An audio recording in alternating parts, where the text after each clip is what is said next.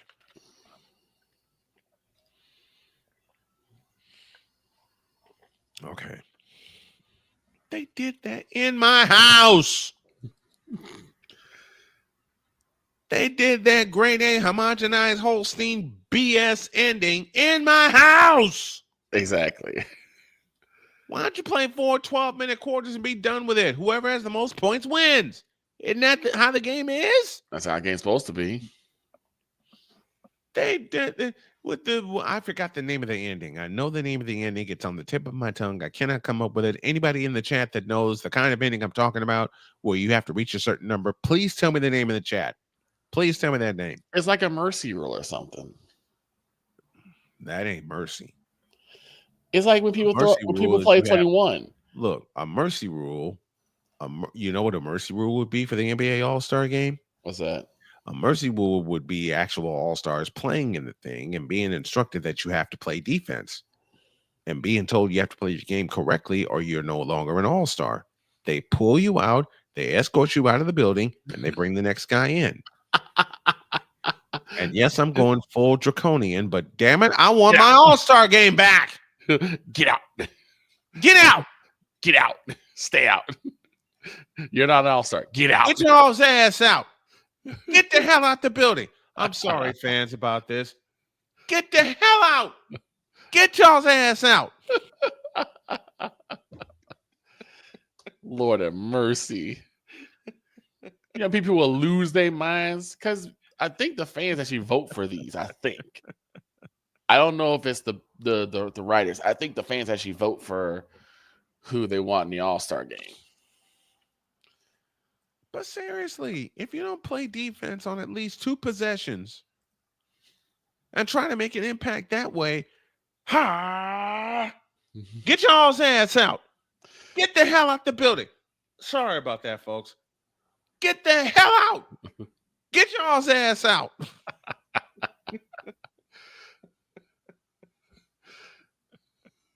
And you know exactly where I know exactly where that came from. And you point too. You point to the door. Yes. You point to the nearest exit. You, like I said, you know where I borrowed that from. Yep. Oh, God. But seriously, before I go on a complete tangent, let me finish this up here. Mm-hmm. It's the players' fault the ratings have tanked. It's the players' fault that the NBA All-Star game has tanked. And it's this guy's fault the NBA is in the shitter right now. This moment of bronze sexual stupidity is brought to you by Hooked on Bronix. When you start talking like an idiotic bronze sexual, Hooked on Bronix can set you right. Call 1-800-YO-KANG. LJPN, now approve all this. When he leaves, I'll be doing this.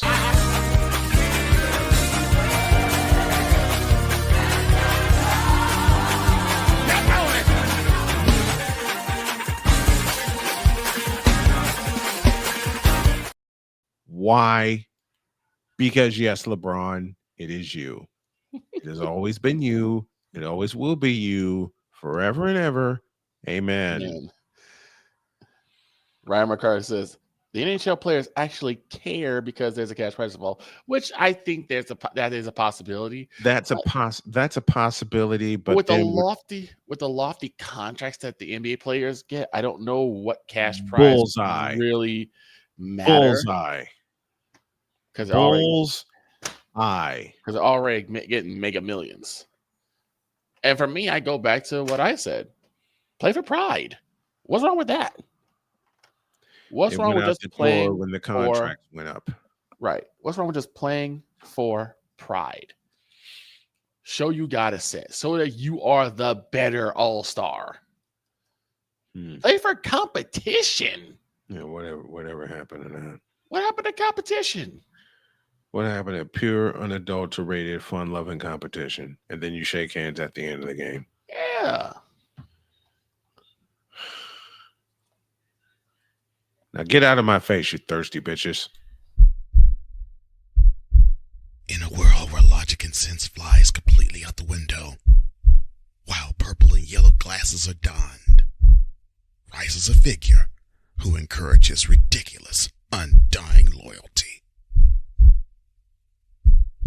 Good Lord, I'm about to throw up. This has been yet another installment of The Bronzexual Confessions. And I did not know that was a Bronzexual confession. I was not aware of that. I'm gonna lose it. I'm gonna go to a break. Yeah. I better go to a break because I'm gonna freaking lose it. Let's go to a break. We'll be back.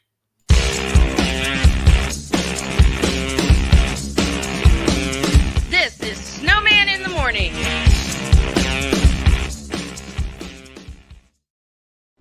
Are you ready to upgrade your coffee game?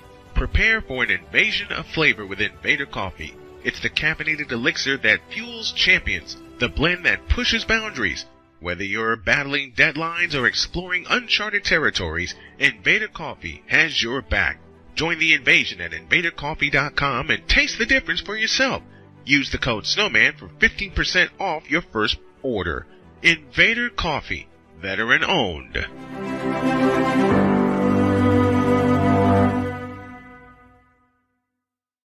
One of the great things about ordering meals from Mother of Macros is that you can do it from the comfort of your own home. Click the national or local delivery link to access the menu, and we'll ship the meals right to your door.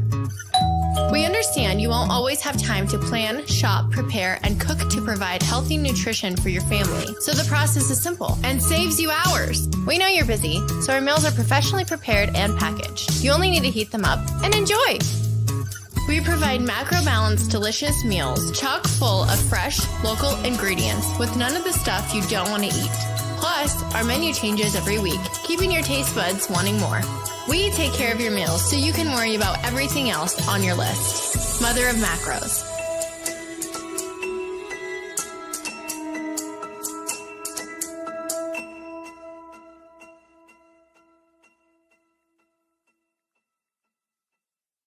SeatGeek is the ticketing app for fans like the High Five Strangers guy. Game-winning interception. First down. Just a nice, solid tackle. If you're in arm's length, you will be swapping skin with this extrovert. You see, he knows SeatGeek got him a great deal on tickets, so he can focus on what he does best, smacking palms. SeatGeek handles the tickets to sports, concerts, and more, so fans can fan. Quinn. Moment of clarity. I haven't watched BET in years. KP. Drake needs to come back with another triple platinum album. E. Digger. and then you have Ray J. Like, I Look at can't Ray stand J. that River Cricket. The Guru. Okay, the level of crack she's smoking, I don't want it. BS3 Network proudly presents the Knucklehead Chronicles podcast, where from card tips to hot topics to meat of the week, anything goes. Live every Sunday at 2:30 p.m. Central.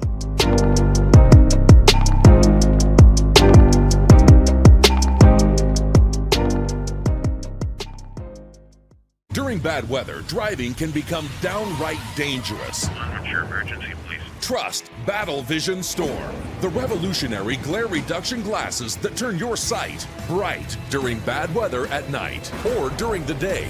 Watch your ordinary vision become extraordinary. Battle Vision Storm uses light optimizing lenses that block blue rays, so you see clearly in heavy rain at night or blinding snow during the day.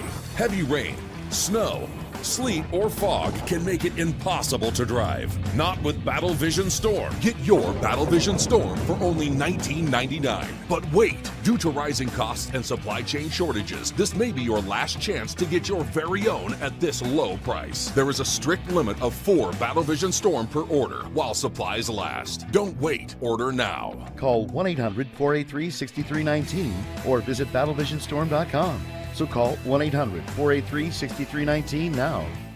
Mister, how do you operate this Twitter thing or this Instagram thing or whatever the heck? You're supposed to know all this stuff. Anyway, welcome back to the show. What the hell is wrong with me this morning? The Broke Genius joins and he says, salute to you, my friend. Appreciate you. Tomorrow is our Super Bowl Friday mega Snowman in the Morning Super Bowl mega show. I'll say that right before I get out of here. Chris Dietz will join us with prop bets. Deb Wickus will join us from New Orleans. So will Michael Lyle. Who else? The Playmaker may join us. There is a possibility that this show goes a full 4 hours. In fact, that's what we're trending toward right now. So join us for our Snowman in the Morning Super Bowl mega show, getting you ready for Super Bowl 59 from New Orleans. And then Sunday, it's our mega pregame show, getting you ready for the Super Bowl in New Orleans. Yours truly will have the call on Snowman Sportsnet and Snowman Multimedia beginning at 6:38 Eastern Time. That's your kickoff time. All right, what's the best Super Bowl you've ever seen, since we got a few minutes before we go to the second hour?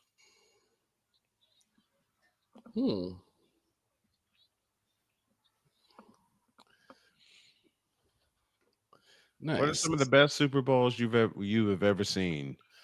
Wait, say again? And folks in the chat and in the discussion, give me your votes as well. I know 3 of yours already. 27, 28, and 30. Yeah. Yep. Those are some great ones. Those are some great ones. You know mine. Yeah. You know mine easy. 16, 19, 23, 24, and 29. Right.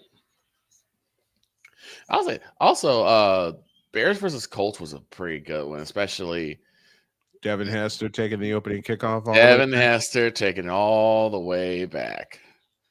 I mean, you know what? I went to visit with Sylvia when Sylvia and I were dating in Indianapolis. We went out and got food for a Super Bowl party we went to. Came back at 6-0. Right. I was at home. I was watching the game. I look at Sylvia. She looks at me, and she says, "What happened? Why are you asking me?" I was watching it, and I just got home quick enough because I was grabbing food for the family. Yeah. I got home, and I was just ready for kickoff, and Grandpa's already watching it. Yep. And yep. They said, and Grandpa said, they said that no one has ever returned the opening kick of the Super Bowl for a touchdown. And then bingo. I said that will change. And like I said, and then bingo. And he said, "You think that?" I'm like, "I don't think it. I know it. I know that's it. Yep. going to change." Yep. Ryan McCarthy chimes in with one of the greatest Super Bowls ever, Super Bowl 25 between the Bills and the Giants. That's a good one. That's a very good one. Yes. I can't pick one, but if I have to pick one for issues and giggles, it will be Super Bowl 23. Super Bowl 23. It will be Super Bowl 23. Let me explain why. I was in between my house and my cousin's house. My parents initially said I couldn't go across the street and watch the Super Bowl over there, but then they relented by the time the second half started. Because my crazy ass, I taped the player introductions. And bring back the player introductions for the Super Bowl, will you please? Oh, yes. Yes. Bring back the player introductions. Matter of fact, I may have to dig out a couple. That was the beauty of it. My parents let me go across the street to my cousin's house, watching the Super Bowl, and everybody in there was picking the Bengals. And they all turned to my crazy ass. And they said, "You better be picking the Bengals." I'm not. I go, "Why not?" Joe Montana. And then someone asked me, "What can Joe Montana do against this defense?" I said, "Joe Montana's going to throw the game-winning touchdown pass." Yeah, my cousin's parents looked at me and went, "What? You actually think that's going to happen?" I don't think it's going to happen. I know it's going to happen because it's Joe Montana. And at that time, which is January 22nd, 1989, I said, "He's the greatest quarterback ever." Well, he's not going to do it against Cincinnati. Want to make a bet on this one? Why did I see a pool sheet in front of me? The moment I said that, someone brought over a sheet where all kinds of bets were being made. One of the bets was who would throw the game-winning touchdown pass. I immediately wrote down Montana. I pulled out the $10 I had for allowance and I shoved it in the pot. Right. And just when I think it wasn't going to pan out, this happened. Rice has just set a Super Bowl record with 12 catches. He's in motion. Montana. Touchdown, John Taylor.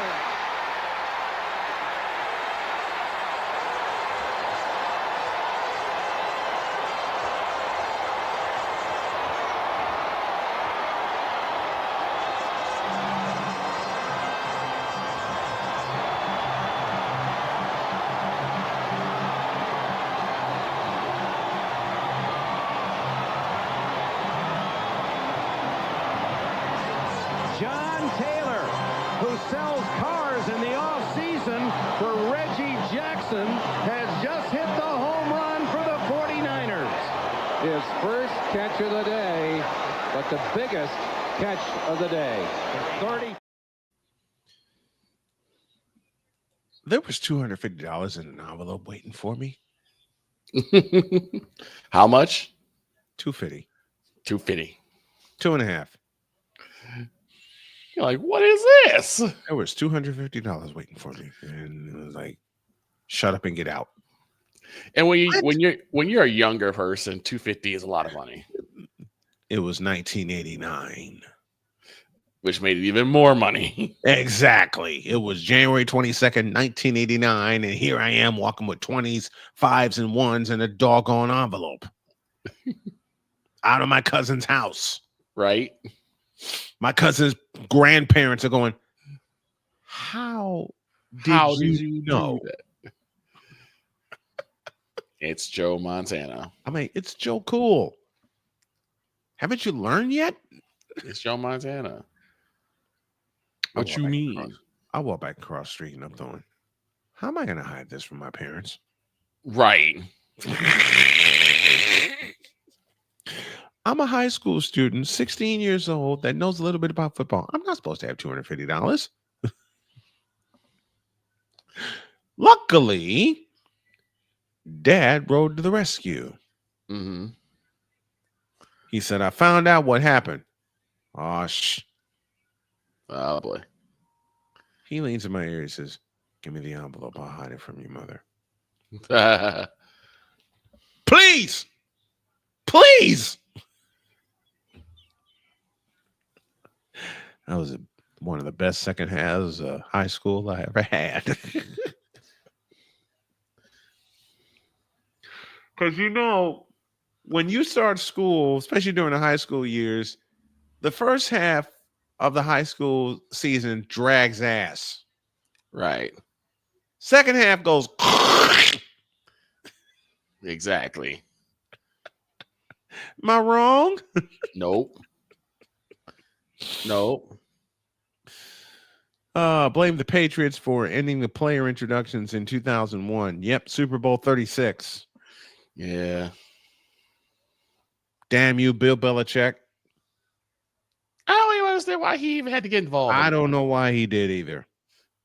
I mean, I know I hear Pat Summerall, one of the greatest football voices ever, say, and now choosing to be introduced as a team, here are the AFC champion New England Patriots. And immediately my spider senses went off. Bill Belichick ruining the game again. Ruining the game since 2001. No, we love you, Bill Belichick. Yeah, we do. We love you. We love you. We say that kiddingly, and we understand your decision. I totally get that. It was a culture that he established with the Patriots. I make fun of it. I make fun of it, but I totally understand it. I totally get it. The thing is, we know Bill Belichick. He's always been a no nonsense coach. He's been a no nonsense guy, and he's been team first. He's been team first, and I look. He let Tom Brady walk, for God's sakes. Right. If that don't define team first, nothing else will. He can stop Tom Brady if he wants to. Tom Brady is Tom Brady. He want to go, he gonna go. Yeah. But as they much did have as a we good kid around about Bill Belichick, absolutely love you and respect you. Yes. For what you've done for the NFL. Can't change that. Won't change that. Numbers speak for themselves. Mm-hmm. I'll continue to pick on you, but we absolutely love you. Let's take a break. When y'all get back, I'm going to share a few football stories from a high school perspective, i.e., me being in high school and then me having my crazy ass in the booth. Oh, dear. Oh, boy. Since this is Super Bowl weekend, I'm going to share a couple football stories, including one of me calling a football game outside. And to think those games happened in North Carolina. Right. Second half of Snowman in the Morning begins with some broadcast stories, football style, after this.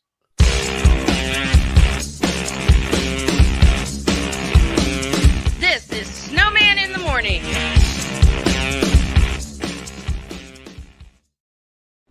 Are you ready to upgrade your coffee game?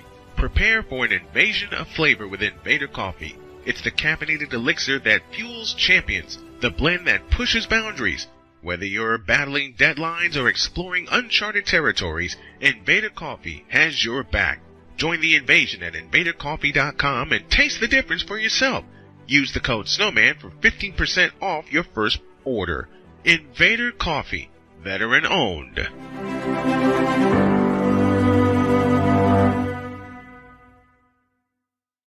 One of the great things about ordering meals from Mother of Macros is that you can do it from the comfort of your own home. Click the national or local delivery link to access the menu, and we'll ship the meals right to your door. We understand you won't always have time to plan, shop, prepare, and cook to provide healthy nutrition for your family, so the process is simple and saves you hours. We know you're busy, so our meals are professionally prepared and packaged. You only need to heat them up and enjoy. We provide macro-balanced, delicious meals, chock full of fresh, local ingredients with none of the stuff you don't want to eat. Plus, our menu changes every week, keeping your taste buds wanting more. We take care of your meals so you can worry about everything else on your list. Mother of Macros.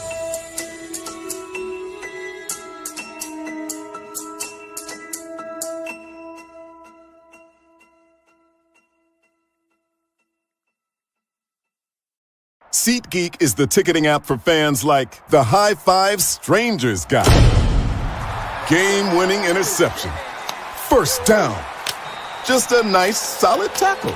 If you're in arm's length, you will be swapping skin with this extrovert. You see, he knows SeatGeek got him a great deal on tickets, so he can focus on what he does best, smacking palms. SeatGeek handles the tickets to sports, concerts, and more, so fans can fan. Quinn. Moment of clarity. I haven't watched BT in years. KP. Drake needs to come back with another triple platinum album. E Digger. And then you have Ray J. Like, I can't stand that River Cricket. The Guru.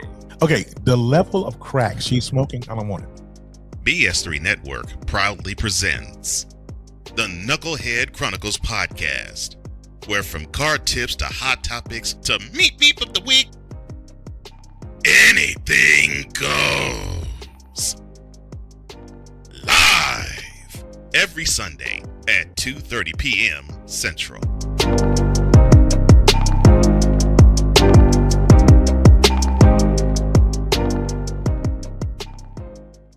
During bad weather, driving can become downright dangerous. What's your emergency, please? Trust Battle Vision Storm, the revolutionary glare reduction glasses that turn your sight bright during bad weather at night or during the day. Watch your ordinary vision become extraordinary. Battle Vision Storm uses light optimizing lenses that block blue rays so you see clearly in heavy rain at night or blinding snow during the day. Heavy rain, snow, sleet, or fog can make it impossible to drive. Not with Battle Vision Storm. Get your Battle Vision Storm for only $19.99. But wait, due to rising costs and supply chain shortages, this may be your last chance to get your very own at this low price. There is a strict limit of 4 Battle Vision Storm per order while supplies last. Don't wait, order now. Call 1-800-483-6319 or visit battlevisionstorm.com. So call 1-800-483-6319 now. Sports bettors, listen up. Your favorite sportsbook, BetUS.com, is back and in our 30th year of action. With live in-game betting, incredible odds with daily odds boosters, props and parlays, fast payouts, and exceptional one-to-one customer service, we got it all. And when you sign up today and use the code Snowman, you will get a 125% deposit match on your deposit.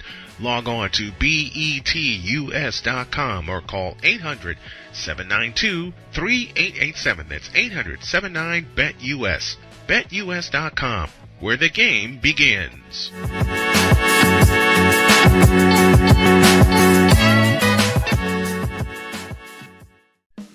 Attention sports fans, looking for the ultimate gear and apparel to show your team pride? Look no further than Fanatics, the #1 destination for sports enthusiasts. Visit snowmanmultimediasports.com today and shop a wide selection of officially licensed merchandise from your favorite teams and players. From jerseys to hats to accessories to collectibles, Fanatics has it all. Don't miss out on the chance to elevate your game day experience. Head over to snowmanmultimediasports.com/fanatics and gear up like a true fan with Fanatics. Officially licensed everything.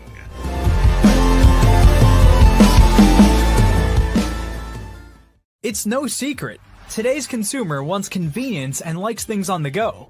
They want to be listened to and receive instant solutions to their queries.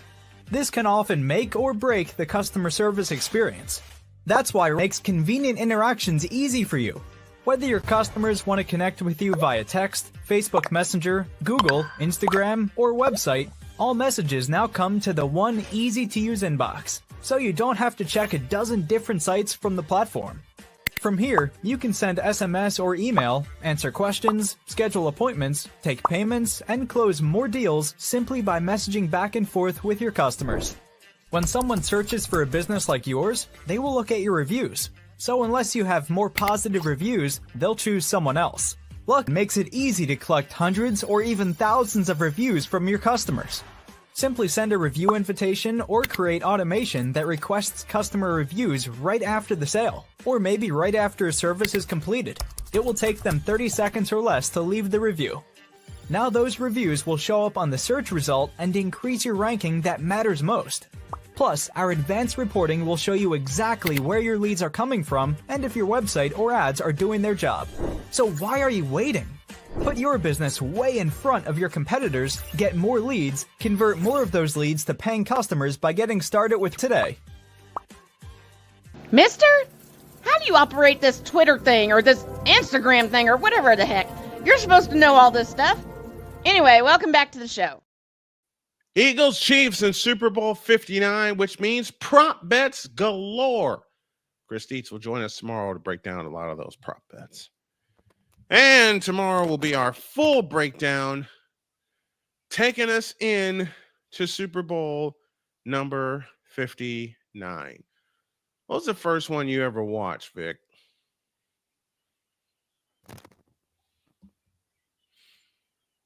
Where'd he go?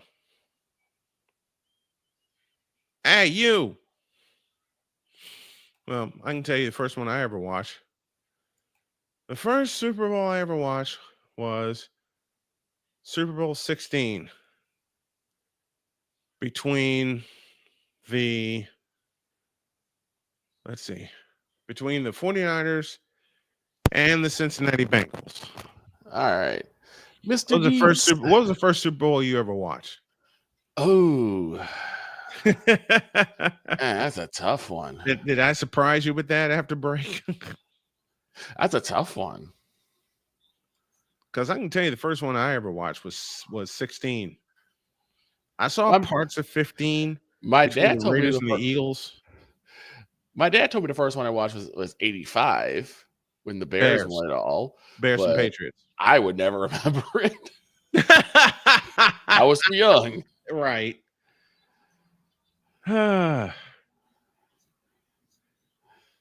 Yeah, for me, the first one was 16. 16. Montana and the 49ers established a dynasty. Right. Which many people will tell you should not have happened. But then again, Everson Walls will tell you, I should have been taller to stop Dwight Clark. Right. He didn't. Mm-hmm. They didn't. And you know what happened? And the rest is history. And the rest is history. This is the play. We're going to bring it up here in a minute. I will show y'all the exact play that made me a 49er fan for life. I think that's how it went. I'm old. Scene of the crime was Candlestick Park in San Francisco, California. It was January 10th, 1982. I said that, and my mom looked at me and said, how do you remember the dates and times of these things? I don't know. I just do. But it was January 10th, 1982. Was watching a great game between the Cowboys and the 49ers. And the play that made me a 49er fan forever was this. Pontiac, 3rd and 3. We'll see a pickup sometime on the right side, possibly. Montana looking, throwing in the end zone. Caught it! Dwight Clark!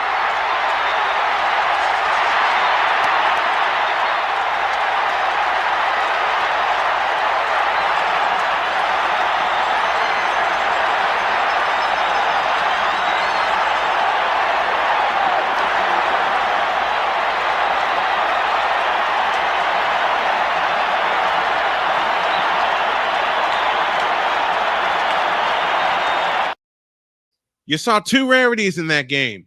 Mm-hmm. The same quarterback that threw the game-winning touchdown pass was also the holder, because you saw him counting the players to make sure that there was 11 on the field for the extra point attempt by one Ray Wershing.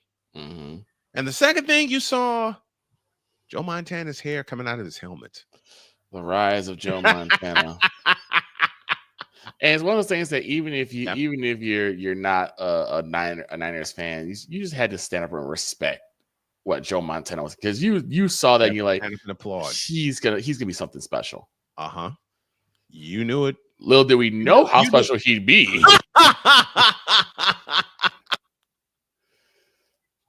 Little did we know. Little did we know what Cool Joe was going to bring to us. Smoking Joe Montana. Man, oh man.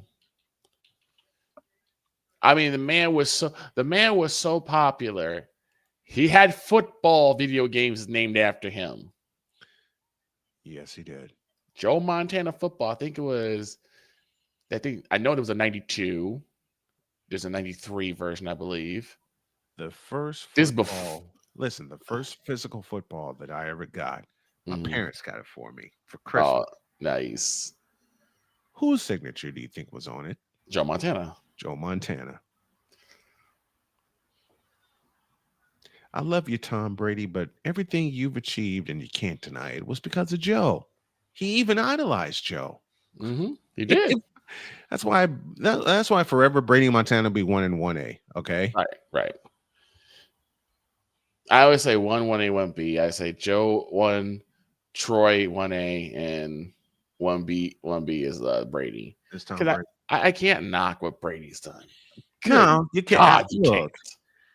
I can make fun of Brady, but man, Tom Brady put in a hell of a 22-year career. Yes. 22 years playing football, and he did it naturally, unlike LeBron James. Ooh. Shots fired again. Did I say that aloud? Yes, you did. I don't care. But I'll tell you something funny that happened last night. I was up late, trying not to be up late, but the brain wouldn't turn off. Right. The brain would not turn off. Brain would not shut off. Brain would not shut up. So I said, I got to go to bed. I got to go to bed because the wife got to get up in the morning. And I got to help her get out of the house.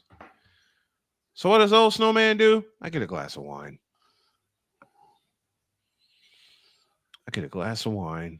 And 10 minutes later, I was knocked out.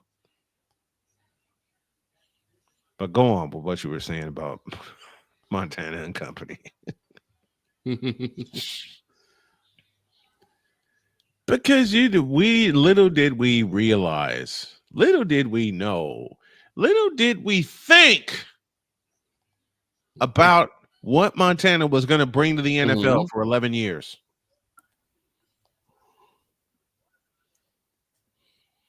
Little did we think about how many teammates Montana made better.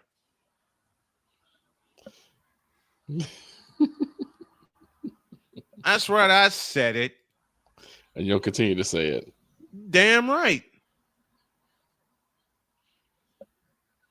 Damn right. I said it, and I'll continue to say it. Little did we realize about how Joe Montana made the NFL better. Right. About a third-round draft pick that was plucked by Bill Walsh. Thank you, Bill Walsh. And how he finally got the right quarterback in the right position. Right. In that terrifying West Coast offense. Right. And if you have the horses now everybody in the NFL runs a version of the West Coast offense. Right. Okay. Not only do you think Bill Walsh, who's the godfather of the West Coast offense, and what he did for the 49ers, you know the other person you have to thank besides the athletes themselves, besides the player themselves? Mike Holmgren. Because he was the offensive coordinator for San Francisco for 10 years. 81 through 90. Right. Mike Holmgren said, I'm getting a piece of this. He did. And then some dude named Mike Shanahan showed up. Right. And Mike Shanahan took a great offense under Mike Holmgren and Bill Walsh. And by that time, Bill Walsh had retired, of course, after Super Bowl 23. and then George Seifert stepped in as the head coach. Somehow Mike Shanahan took the West Coast offense that was perfected by Bill Walsh and Mike Holmgren and made it better. Yes. How in the blue where's Chris? You tell me, okay? I've been a 49er fan since 1981. All right? When I saw Bill Walsh retire after Super Bowl 23, I cried. Right. Because I'm thinking, okay, we're not going to see that incredible offense anymore. Nope. Wrong. Wrong. You're wrong. You're wrong. Wrong. Then Mike Holmgren moves on in 1991. And by that time, Steve Young was inserted as the quarterback because Montana was still out with a back injury. Then Steve Young learns the offense. It gets better, and I'm thinking, what in the all types of blue hell is this? And then I saw Steve Young, as much as I loved Steve Young's performance in Super Bowl 29, where he threw not 1, not 2, not 3, but 6 touchdown passes. 6 in a Super Bowl game. 6 of them. And we're going to do some trivia tomorrow during the mega show as well as Sunday. One of the greatest plays I will ever love Steve Young for is this one. Wayne Gordon in at linebacker now for Atlanta. Young trying to find a man, getting some pressure now. Tim Green turns him back. This is vintage Steve Young. Oh, he caught his own ball, tried to score. Unbelievable.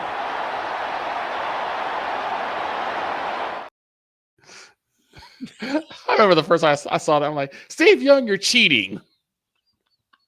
You, sir, are cheating. You can't do that. The clips today are courtesy of CBS. First one from 82 with Montana and the catch, and the second one from 1993 with, here it is again. Wayne Gordon in at linebacker now for Atlanta.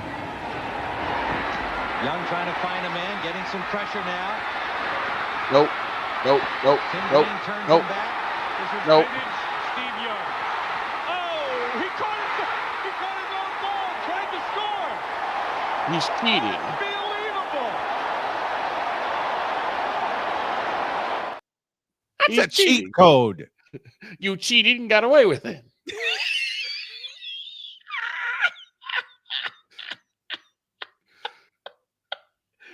I gotta do it again. One more time.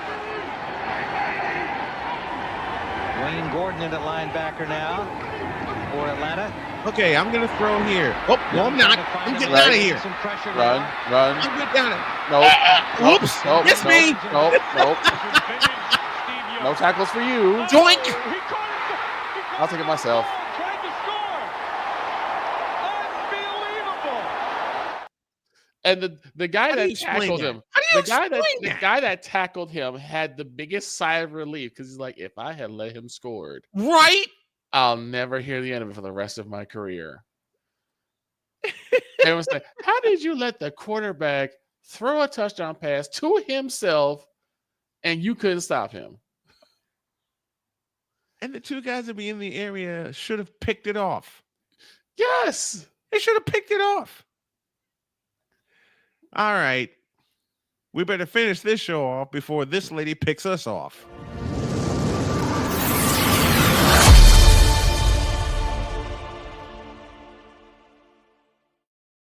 And the Mike Drop Moran in the house. How are you? Hey, I am doing great. How about you, Snowman?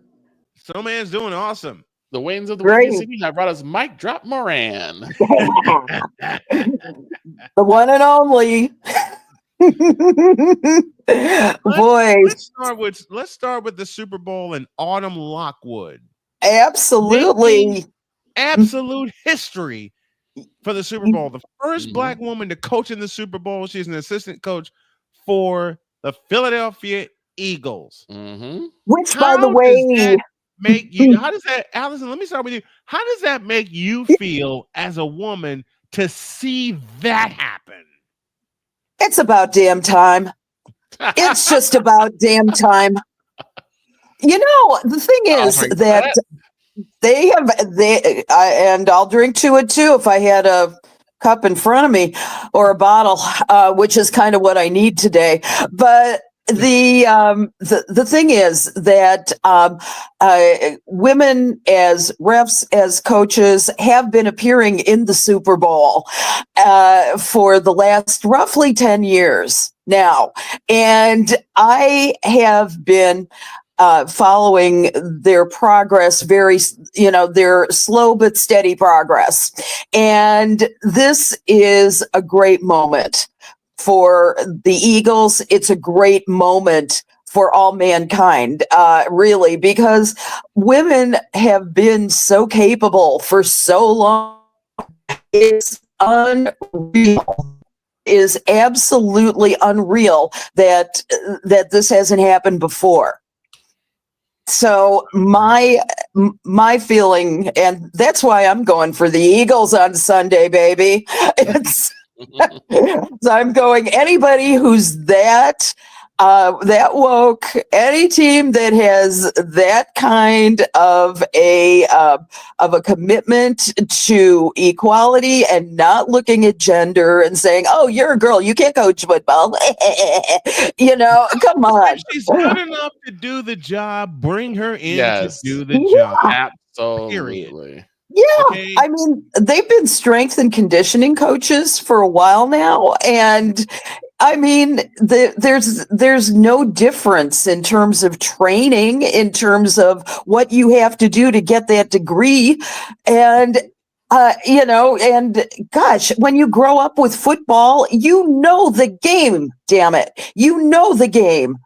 So it's just the brain, the noggin of the people who have been in the NFL for decades don't see it.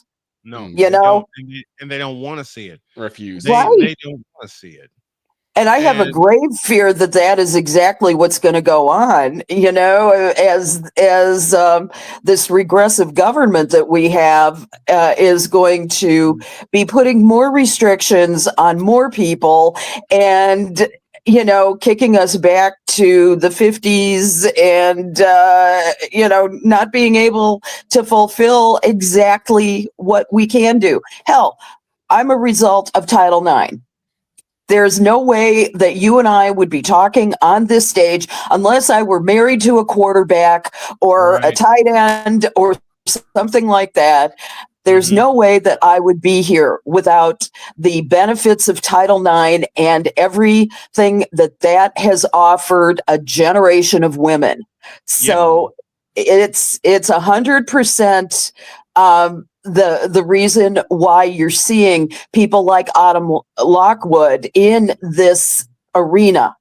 And I rue the day that anybody tells you that you are not going to be able to participate again. And I see that day as a warning just as a warning shot. It may happen. Yeah, and I am in fear of that happening because, folks, if you don't know, Allie and I have shared a mic back home in Chicago covering the Chicago Sky. And they told me the first time I did it, I didn't see Allie come into the arena. She's just quiet. She is as quick as a cat. I didn't see Allie come in when they were telling me you can't do any play-by-play coverage because we got our television crew. Oh yeah. Watch this. Really? We went and set up in another part of the arena where we were supposed to sit anyway. I threw the headset on. I threw Allie a headset on, gave her a microphone, and we called what happened to be an overtime game. Yeah. What happened to be an overtime game because the Sky erased a 12-point deficit in the final 10 minutes. That's right. Yeah. And they won going away in overtime. I wanted to bring this up because we were talking about the All-Star game earlier this show, and I believe what saved a rather ho-hum All-Star weekend last year was the shootout of all shootouts between Serena Ionescu and Steph Curry. And I want to ask you, Allie, who else would you want to see take on some of the guys in the 3-point shooting contest? Oh man. Gosh, I would love on the female side, why Caitlin Clark, why did you not say yes? I would love to have seen her take on Steph Curry this year. I would have loved I would like to see Courtney Vandersloot in there, maybe. I would like to see somebody like Sabrina Ionescu in there. There's a million females I would love to see go up and really be a part of what is a really boring game. Otherwise, it is. The skills contest is the reason that. Oh, did she freeze? Are we still there? I'm sorry. Yeah, we got you. Okay, we got you. Okay. We got you. Yeah. Okay, great. There are some disadvantages to utilizing my phone for everything. Right. But yeah, sometimes it freezes, it cuts off, it does crazy things. We can't stop it. We just ride the tides, so to speak. Where did I get cut off? Whom you would like to see women going up against men in the 3-point shootout, because I came up with a scenario where you have the Splash Sisters, Sabrina Ionescu and Caitlin Clark, versus the Splash Brothers, Steph Curry and Klay Thompson. Yeah. I love it. I was thinking Klay Thompson for the other one too. So you and I are totally, simpatico on so many things, Brian. It's great. And the thing is, I would sincerely hope there's still time to issue an invitation, because I think that's one of the great myths is that, and I used to fight this all the time, is that women would be pulverized by the men. Women would be eliminated. And their poor little souls couldn't take it, And I'm going, what? Hell, our bodies are built for childbirth. We can take a hell of a lot of pain. Come on. So I swear my sister Allie is my wife incarnate, because she said the exact same thing when we had this when Jody and I had this conversation last week, which brings us to this: transgender women being banned by Donald Trump in any level of sports. And yes, if this is a setback for Title IX, you better believe it is. It most certainly is. Now, I'll be a fair person and give both sides of the argument. The Republicans say that it restores fairness to sports. LGBT advocacy and human rights organizations do describe this as discriminatory. The order goes into effect immediately and largely covers high school, universities, and grassroots sports. Now, the thing is that this is based on some rather faulty research, and the Republicans have clearly not read any research. It's limited and ongoing. This is true. The research is, But in a peer-reviewed Journal of Sports Medicine back in 2017, found that there was no direct or consistent research showing that trans people have an athletic advantage in either way. And one thing that they really don't look at, there's a more recent study in October of 2023 that a review of the research conducted says that sex differences do develop following puberty, but many are, and I quote this, reduced, if not erased over time by gender affirming hormone therapy. So the thing about it is that the physical attributes that could work in a trans girl's favor, like height or limb length, for example, appear to be less malleable, the study said, but also points out that there are no efforts to restrict cisgender athletes, the typical male, the typical person who is trying out for athletics, who are taller than average or exceptionally gifted physically in any other way. So, you've got Muggsy Bogues, and you've got somebody like, say, Bill Wennington at the tip-off. Okay, let's use that example, or Kareem Abdul-Jabbar. Right. There you go.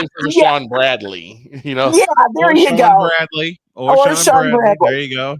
Yeah. Okay. Who's going to figure out how to make that tip-off work? Okay. Right. And I mean, Muggsy was my favorite example of somebody who was shorter than me and still managed to have a very prolific career. He could just go under people's legs if he had to, and he would. And so, yeah, he was. And the thing is that there's another thing is that with this ruling, and that out of approximately 510,000 athletes who compete across the NCAA, fewer than 10 are known to be transgender.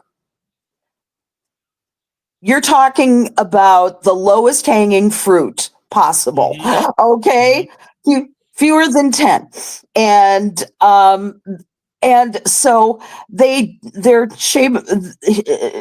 Trump is seeking to shape policy around an issue that does not exist on a large scale, first of all. Yeah. And but the thing is, if you're going to have this kind of ruling where there is no empiric evidence that anything is different, you're talking about an equal playing field anyway.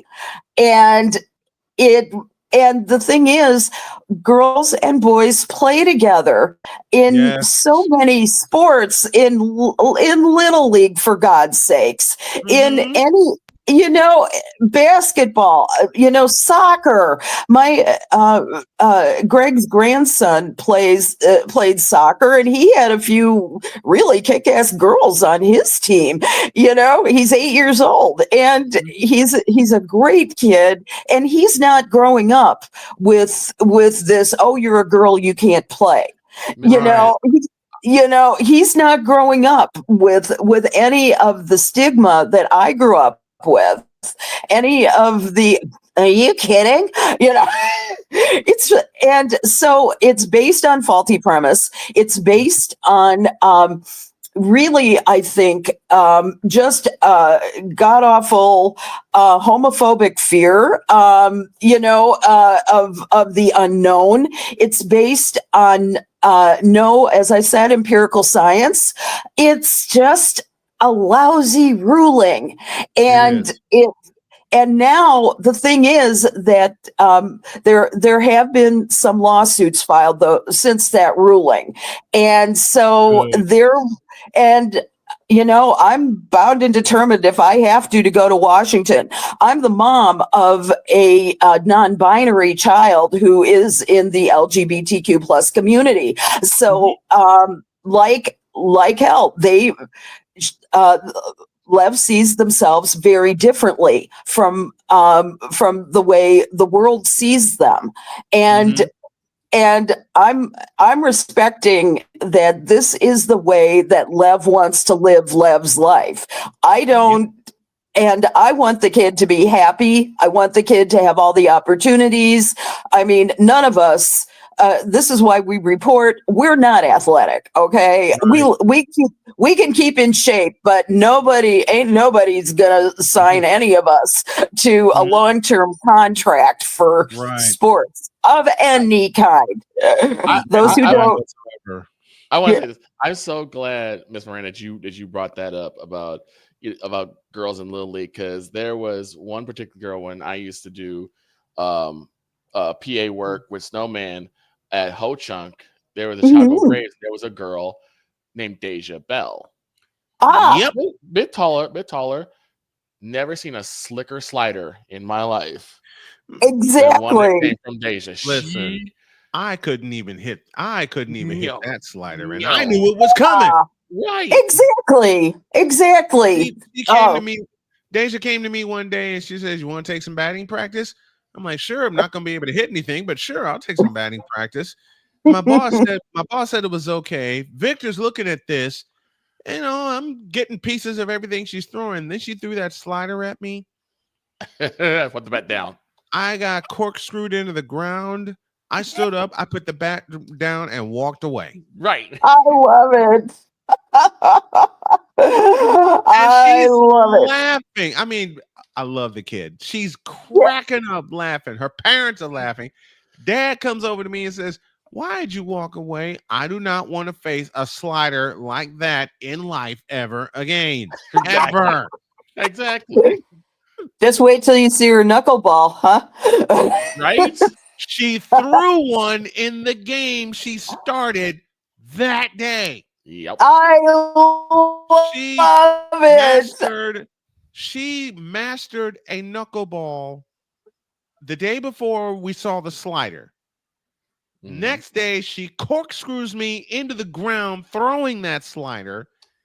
I get up and walk away. The guys get their field in shape for the game. They're all laughing. We're all sharing a laugh about it. Yeah. And the first pitch she throws in the game she's scheduled for was a knuckleball that started at the top of my head and wound up at my feet. Like, nope. The batter looked at me. The batter looked at me. I looked at him. The umpire turned and looked at me. What the hell was that? Like, you umpire your game. I got no answers for that. Exactly. Like, what are you leaving me for? That's what you live for, man. Those kinds of pitches. What was that? And then, go ahead. Did to really mess us up, 2 pitches later, she threw it again. And it had even more movement than the first time she threw that knuckleball. Mm-hmm. Damn. I said, oh, hell no. I quit. I walked off. That's great. I love it. That's the reason why we've got to keep fighting, because moments like this are the reason for everything that we can do to continue to have athletes, and especially young athletes, people in high schools, people in grade schools. They all need to be able to play together, because ultimately the empirical difference is not great, and any more so than if you have a Sean Bradley or Manute Bull against somebody like a Candace Parker. Yeah, Muggsy Bogues too. Yeah, I mean, this is the reason why we play. And I mean, I used to throw football passes in my street ball days, and I was pretty good.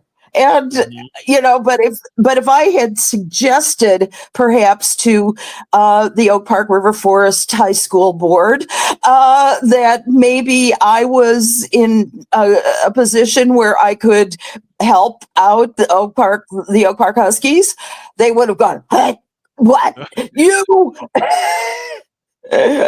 don't be silly. You're right. Yeah. You're absolutely right. One of the first when I was back doing games in Chicago, one of the first like suburban games I ever did was at Oak Park River Forest. At the OPRF Stadium, and getting settled, getting ready to call the game, and they come up to the booth and they said, "Would you like to try something from the concession stand?" Sure, lay it on me.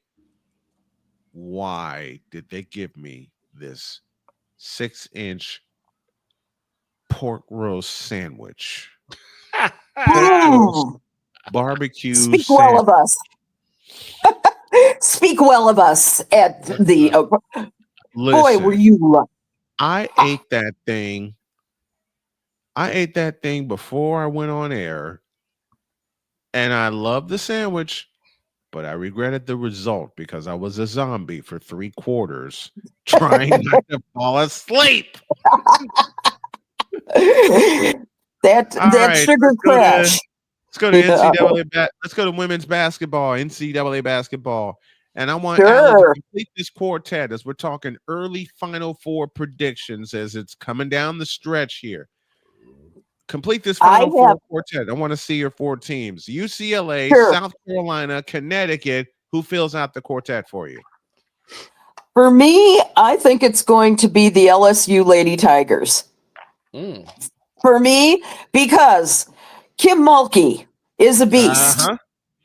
Kim has fought her way with her players to greater heights than anybody predicted for the SEC. Because she did the same thing at Baylor, and I'm saying that they're going to leap over the UConn Huskies because right now I'm in agreement with you. Let's see. You said UCLA Bruins. You said South Carolina Gamecocks. Did I hear Notre Dame? Did I hear Notre Dame from you? No. What did I hear? You heard me say UCLA, South Carolina, and Connecticut. Connecticut. Okay. I'm going to disagree with you on Connecticut. I am going to disagree. I think it's possible. I do. I think with Becker's there, frankly, you know what? I think she should stay in school another year. To be honest. I do too. I wish. I think UConn and Notre Dame could be a knockout game. Could be a regional knockout game. The winner of that goes to Tampa to fill out the Final Four. But they're 2 undeniable spots right now. They belong to UCLA and South Carolina. UCLA 21-0, number one in the nation. South Carolina number 2 in the nation. 3, 4, and 5 go Notre Dame, Texas, Connecticut, and then you got the LSU Lady Tigers led by Kim Mulkey, 23-1, heading into this weekend. Heading into tonight, actually, when they go to Missouri. Now, why does Missouri have my spider senses go all the way up? Because you and I both know, Allie, we've covered women's basketball for a long time. Strange things happen at the University of Missouri. Mizzou is an odd place. They kill people that you don't think that they're going to kill. And it's like there's a curse over ranked teams when they go to Mizzou. Mizzou has not often been ranked even in the top 25, but they have been they have been killers. They've acted spoilers most of the time. So I don't really know what their strange power is. I must visit and see, but they are. But I think that they are going to be a perfect example of why LSU could make it in. Because I think they really make the ranked teams work hard to maintain their spot. So I'm just besides which. you know what? Remember, this is all done by committee. Right. You remember that this is those two, and the thing is, TV. Yes, all those little tiger striped outfits, all those all those facial expressions. You know, there's going to be no one on planet Earth who's not going to want to see that in the Final Four. So there's going to be some real interesting mechanisms to get LSU there. But I consider the process very subjective, and I consider the process to be suspect most years, you know. But everybody wants an exciting Final Four, right? Yeah. And this one, it's gonna be I cannot wait to see what the Bruins do because they are by far the best team of they've always been number one. Am I not right about that? If I'm recalling correctly, they have been ranked number one all season. And this is so rare. You haven't seen this since the days of John Wooden, okay? So they are just an amazing team. They know how to play together. They know how to step it up in the postseason, so to speak, the post-regular season. And I'm just going to have a fun time watching all of that. Give me your opinion about the Texas Longhorns, because they haven't been there for a while. What's that? Up and Texas down. Longhorns up and down. I mean, this Sunday, which is going to kick off our marathon sports coverage day, our marathon fundraising day to help, get my family back on their feet. Texas hosts number 2 South Carolina. Yeah. Should we take the Gamecocks right now? Or could they pull it off? They are a rival, okay, and so in a game, ostensibly anything's possible. But I don't see them moving beyond the Gamecocks. I really don't. Yeah. Which, by the way, is my favorite sports team on planet Earth, because the Gamecocks, and they're not the Lady Gamecocks. They are the Gamecocks. They're the Gamecocks.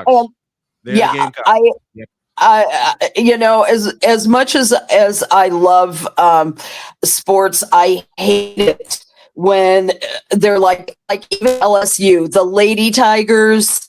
I don't like it. It's like you want to be an actor or an actor. You don't necessarily want to be an actress. Okay. I'm all for degenderifying the sports teams. So I'm just, that's just my opinion. But it'll be an interesting last month of the regular season in the NCAA, because can the Bruins hold on to their undefeated season? Can they? Maybe. That's entirely possible. They got to see USC in a special game I'm doing next Thursday night. Oh, am I doing it with you? It with you? Okay. Allie will join me for that one, and we're running out of time. But Allie, can you come back tomorrow? Because we got a couple of other things we got a couple of other things to finish. You heard it. Allie will join us for part of the mega show, and we're gonna knock out everything else, including Unrivaled league stats and their ratings. Angel Reese has a McDonald's commercial special. WNBA free agency. We're gonna knock all of that out. Limited time only. Limited time only. And we want to get your guys' thoughts on the women's Final Four. You can start making your picks now, because the tournament's going to be here before you know it. And also, just like last year, we're going to cover the Big Ten tournament in Indianapolis, Indiana. You're surely All will provide right. the alternative play-by-play for that. Thank you, my dear. We love you very much. We'll see you tomorrow. We love you too. Have a great day.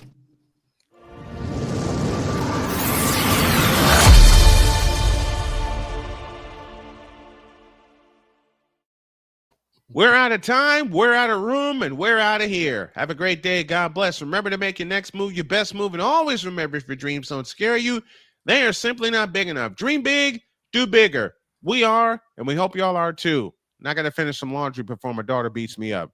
And I mean that very kiddingly, Sonia. I love you very much. See you tomorrow.